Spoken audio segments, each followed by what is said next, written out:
Hi everyone, welcome back to my channel and hope you all are doing good. तो आज का ये lecture होने वाला है क्वेश्चन डॉक्यूमेंट पर। हम ऑलरेडी 7 पार्ट जो है क्वेश्चन डॉक्यूमेंट के कंप्लीट कर चुके हैं। ये जो है पार्ट नंबर 8 है, जिसमें हम देखेंगे कि collection, handling, preservation, forwarding of question document कैसे की जाती है। तो पूरा वीडियो देखना एंड तक। उससे पहले अगर आप चैनल पर नए हो तो सब्सक्राइब करना मत भूलना। यहाँ पर आपको मिलते हैं फॉरेंसिक साइंस के डेली लेक्चर्स। तो चलो स्टार्ट करते हैं। सबसे पहला पॉइंट जो यहाँ पे आता है, देखो सबसे पहली चीज तो हमें कोई भी क्वेश्चन डॉक्यूमेंट मिला है। क्वेश्चन डॉक्यूमेंट का मतलब आप सभी समझ चुके हो।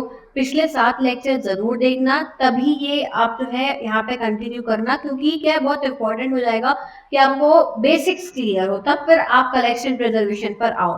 तो सबसे पहली चीज तो ये होती है कि आपको एक प्रॉपर इंस्ट्रक्शंस दिए जाते हैं जो आपको फॉलो करने हैं। So follow subsequent instructions to collect, preserve, pack and dispatch. इसके कुछ प्रॉपर इंस्ट्रक्शंस हैं, वो आपको यहाँ पे फॉलो करने होंगे। एक एक करके हम उनके बारे में डिस्कशन करेंगे। तो सबसे पहली चीज, आप डॉक्यूमेंट कलेक्शन के टाइम पे केयरलेस नहीं हो सकते हो। आपको ऐसा नहीं है कि आप कोई भी जो है कागज आप उठा के रख लिया, ऐसा नहीं है। आप केयरलेस बिहेवियर शो नहीं कर सकते हो। Be very aware during collection of documents. ये सबसे ज्यादा इंपॉर्टेंट होती है। एक इन्वेस्टिगेटर का काम होता है कि वो चौकन्ना रहे। एक इन्वेस्टिगेटर की ये ड्यूटी होती है कि वो रूल्स को फॉलो करे। साथ ही में if you are IO of that particular crime, ठीक है, अगर आप उस पर्टिकुलर केस का आईओ हो, इन्वेस्टिगेटिंग ऑफिसर हो, तो ये आपकी ड्यूटी है कि आप केयरलेस बिहेवियर शो ना करो और प्रॉपर तरीके से डॉक्यूमेंट कलेक्ट करो। अब मेन बात पर आते हैं, ठीक है। हमें एक कागज मिला है, ठीक है। अगर मैं कोई कागज दिखाऊं, जैसा अगर मुझे ये डॉक्यूमेंट मिला है, ठीक है, हम इसको लेकर चलेंगे, एग्जाम्पल के तौर पर हम यहाँ पे चलने वाले हैं। तो अगर मुझे ये डॉक्यूमेंट मिला है, अब मुझे इसको प्रिजर्व करना है। सबसे पहली चीज तो ये, मुझे एक जगह रखा मिला था। सबसे इम्पोर्टेंट चीज, मैं ऐसे हाथों से कभी नहीं उठा सकती इसको। मुझे हमेशा इसको उठाने के लिए प्रॉपर ग्लव्स पहनने होंगे। ग्लव्स पहनने के बाद में मैंने इस डॉक्यूमेंट को आराम से उठाया। ऐसा नहीं कि ये उठा रहे हैं, अच्छा ये खोल रहे हैं, पढ़ रहे हैं, बढ़िया, मान लो सीधा पेज है, पढ़ रहे हैं, क्या लिखा है, क्लोज कर रहे हैं, कुछ भी कर रहे हैं, नहीं कर सकते। आपने उठाया, जैसा था वैसा ही उठाया। आपने 2 ब्लैंक पेपर लिए, एक यहाँ रखा, एक यहाँ रखा, और इसको फोल्ड नहीं करना, ये फोल्ड है। अगर फोल्ड है तो फोल्ड पैक करोगे, अगर खुला मिला है तो खुला पैक करोगे, ठीक है। तो हमें ये मिला, हमने इसके ऊपर 2 कागज रखे ऐसे ऊपर नीचे, और हमने इसको पैक कर दिया। नहीं है अगर आपके पास में ब्लैंक पेपर, वाइट पेपर्स, तो आप इसको एक ट्रांसपेरेंट शीट के अंदर रख सकते हो। ट्रांसपेरेंट शीट हो, सेलोपेन की, पॉलीथीन हो या सेलुलोड की हो, तो वो आप उसका यूज कर सकते हो। डू नॉट फोल्ड, ये है तो ये नहीं, अच्छा चलो ये बहुत जगह लेना है, लो मैंने फोल्ड कर दिया। नो, इसको फोल्ड नहीं करना है। आपको जिस भी जैसी भी कंडीशन में मिला, आप वैसा का वैसा रख लोगे, ठीक है। नेक्स्ट थिंग, अगली चीज क्या आती है यहाँ पे। अगला पॉइंट यहाँ पे ये है कि avoid exposure from sunlight and moisture. अभी ये डॉक्यूमेंट को ऐसा नहीं है कि मतलब कोई खुला एरिया हमने धूप में रखा है या मॉइस्चर में रखा है, अवॉइड दैट, ठीक है। आप उसको खराब नहीं कर सकते हो सनलाइट में और मॉइस्चर में लाके, ये बहुत इंपॉर्टेंट है। इसके बाद में जो इम्पोर्टेंट चीज आती है, do not handle with bare hands. मैंने आपको बताया था कि मैं इसको ऐसे डायरेक्ट नहीं उठाऊंगी, मैं हमेशा ग्लव्स का यूज करूंगी, ठीक है। ट्वीजर्स का यूज करूंगी मैं, कि मुझे हाथ ना लगाने पड़े। ट्वीजर्स का यूज करो, ग्लव्स का यूज करो। Do not carry in pocket, ऐसा नहीं उठाया, फोल्ड किया, जेब में रख के चल दिए, ये नहीं करना है, ठीक है। This is not the right behaviour.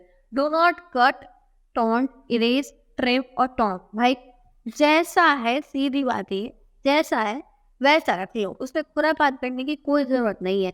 Never underline, कोई अंडरलाइन नहीं करो कि हमने खोल दिया, अंडरलाइन कर दिया, पढ़ नहीं रहे, नोट्स नहीं बना रहे, तो कोई अंडरलाइन नहीं करोगे। अवॉइड पंचिंग और पिनिंग, मतलब 3-4 पेज मिलेंगे तो ऐसा नहीं कि स्टेपल लगा के रख दिया, नहीं, इसको अलग एनवलप में, दूसरे को दूसरे एनवलप में, तीसरे को तीसरे में, सबको अलग अलग पैक करो। Do not treat with any chemicals. देखो अब इस केस में थोड़ी सी बात यहाँ पे आती है कि आप इसको केमिकल से ट्रीट नहीं करोगे, किसी भी केमिकल का यूज नहीं करोगे अनटिल एंड अनलेस कोई इन्वेस्टिगेटर को बहुत ज्यादा नीड हो किसी केमिकल से ट्रीट करने की। तो सबसे इंपॉर्टेंट रूल आता है, अगर आपको कोई केमिकल यूज करना पड़ रहा है तो उससे पहले आप इस डॉक्यूमेंट की फोटोग्राफी कर लोगे, ठीक है। जिससे कि उसकी जो ओरिजिनल स्टेट थी, जो एक्चुअल स्टेट थी, वो आपके फ़ोन में रिकॉर्ड हो गई। फोटोग्राफी आप इसकी कर लोगे, उसके बाद वही आप कोई भी केमिकल का यूज़ करोगे, क्योंकि कई बार केमिकल का यूज़ करना पड़ता है। किस केस में? मान लो आपको चार्ज डॉक्यूमेंट मिलेंगे, चार्ज यानी जले हुए। अब जला हुआ है, उठाएंगे तो राख बन जाएगा, ऐसे केस में करना पड़ता है, तो उसके पहले हम फोटोग्राफी करते हैं। और भी कुछ केस होते हैं, अगर केमिकल का यूज़ करना पड़ रहा है तो उसके पहले आपको फोटोग्राफी करनी है। नेक्स्ट थिंग इज, अब यहाँ पे क्या है, चलो अब हमारा यहाँ पे उतना काम हो गया, डॉक्यूमेंट पैक कर दिए। अब कई बार हमारे पास से प्रॉपर्टी रिलेटेड डिस्प्यूट आते हैं कि हमारे पास में ऐसा है कि हमें ये पता करना है कि ये सिग्नेचर और ये सिग्नेचर सेम इंसान का है या नहीं है। तो यहाँ पे जब अगर एक पर्टिकुलर चीज पूछी गई है कि इस डॉक्यूमेंट में, ठीक है, मुझे ये डॉक्यूमेंट ही आया है, मुझे ये पूछा गया है कि ये वाली हैंडराइटिंग जो लिखी है क्या इस हैंडराइटिंग से मैच हो रही है, ये मुझसे पूछा गया है, ठीक है। अब इस केस में आप क्या करोगे कि मान लो दो सिग्नेचर है, एक सिग्नेचर यहाँ है, एक सिग्नेचर यहाँ है, और मुझे इसमें यही पता करना है कि ये सिग्नेचर जो है वो किसका है, कैसा है, क्या है, वो सब पता करना है। तो मैं इसको एक सर्कल बना दूंगी किसी अलग पेन से, इसको सर्कल बना दूंगी एक अलग पेन से, क्योंकि मुझे इन दोनों में ही बस डिफरेंस जानना है। मुझे बाकी डॉक्यूमेंट में क्या लिखा है, किसने लिखा, उससे मतलब नहीं है। So what you have to do if someone has asked what particular paragraph or particular signature or particular part of the document, then you need to underline it or you need to encircle it and then you have to mark it, ठीक है। आप mark करोगे Q1, Q2, Q3, Q4, ठीक है, ऐसे करके। तो हमें ये क्वेश्चन है हमारा Q1, ये क्वेश्चन है हमारा Q2, ये क्वेश्चन है Q3, ठीक है। अब इसके बाद में मेरा ये एक पेपर हो गया, मैंने भेज दिया, आगे खत्म। दूसरा पेपर आया, ठीक है, मतलब ये मेरा सैंपल बता, मैंने H1 मार्क किया। अभी मेरा सैंपल 2 है, इसमें मुझे ये चीज़ है, मुझे गड़बड़ लग रही है, इनको अंडरलाइन किया मैंने, ये भेज दिया, ऐसे करके। और जितने भी सबको मार्क करना है, समझ रहे हो, मार्किंग से। अगर आपको कोई पर्टिकुलर चीज़ जाननी है तो उसको मार्क करो, लेकिन जो एग्जिबिट्स जा रहे हैं, जो सैंपल्स जा रहे हैं, उनको भी आपको मार्क करना पड़ेगा। जैसे एक एनवलप में ये है तो हम इसको S1 मार्क करेंगे, दूसरे एनवलप में दूसरा सैंपल है तो S2, फिर S3, फिर S4, ऐसे आप उसको मार्क करोगे। तो ये बस इतना ही दिया हुआ है कि आपको क्या करना है, encircle the question signature or writing to be examined with colored pencil. Mark all the question document Q1, Q2, Q3, etc.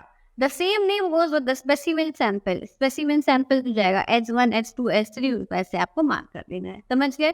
अब इसके बाद में नेक्स्ट आता है पॉइंट कि अगर आपको और क्या करना है। ये तो हमने कर लिया, मार्क कर लिया, पैक कर लिया, सब कर लिया। अब हमें क्या करना है, सबसे इम्पोर्टेंट होता है कि आपको यहाँ पे जितनी भी इम्पोर्टेंट इन्फॉर्मेशन है वो डॉक्यूमेंट के साथ में भेजनी है। जैसे कि FIR की कॉपीज भेजना बहुत ज़्यादा इम्पोर्टेंट है। सैंपल सील, जो सील आपने एनवलप में रखने के बाद में जो वहाँ पे सील लगी है इस एरिया में, इसकी कॉपी ऑफ द सील, ये तो भाई बेसिक पढ़ा ही होगा सभी ने, सील की कॉपी जरूरी है। सीजर हुई वो भेजोगे, सीजर में वो आप भेजोगे, और जो भी इम्पोर्टेंट डॉक्यूमेंट है वो भेजोगे, ठीक है। आपको एग्जिबिट के साथ में भेजने पड़ेंगे।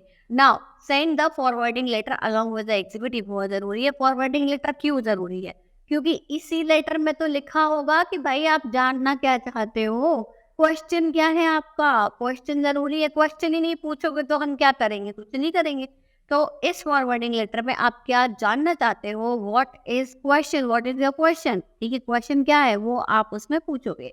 मेंटेन केस डायरी बहुत इंपॉर्टेंट है मेंटेन करना, और उसमें सारी चीजें आपको लिखनी पड़ेंगी, क्या हुआ, कब हुआ, कैसे हुआ, सबको जानना है। और चेन ऑफ कस्टडी भी मेंटेन करना जरूरी है कि वो जो डॉक्यूमेंट है वो कब किसके हाथ में गया है।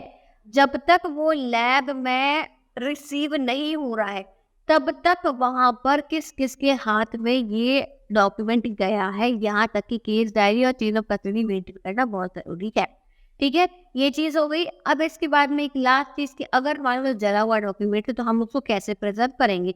चार डॉक्यूमेंट को कभी भी आप जाके सीधे उठाने नहीं जाओगे, क्यों, क्योंकि जला हुआ है वो बिखर जाएगा पूरा।